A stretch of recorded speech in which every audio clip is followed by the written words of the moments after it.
In today's video, I'm going to teach you how to add a progress column in Wrike. This is a really simple update you can make to your table view, but it can make a big difference in how clearly you see the status of your work. I'll walk you through it slowly so you can follow along in your own workspace. First, make sure you are in the right place in Wrike. You'll want to be in the table view of the folder, project, or space where your tasks are listed in rows and your task details appear in columns.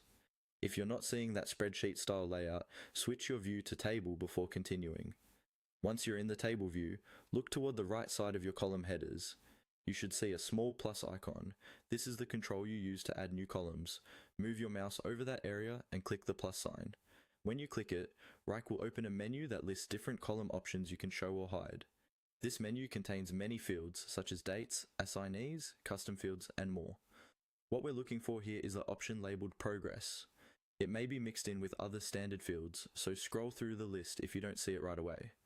When you find the Progress option in the list, you'll notice it has a toggle or switch next to it. Right now, that toggle is off, which is why you don't see the Progress column in your table yet. To add it, simply click the toggle next to Progress to turn it on. As soon as you do this, Wrike will automatically insert the Progress column into your table view. After enabling it, glance back at your table. You should now see the new Progress column appear alongside your existing ones. From here, you can drag the column header left or right to reposition it where it makes the most sense for your workflow. You can also adjust the column width by dragging the edge of the header if you need more space to read the values. That's all you need to do. Click the plus sign to open the column menu, and then toggle on the Progress option.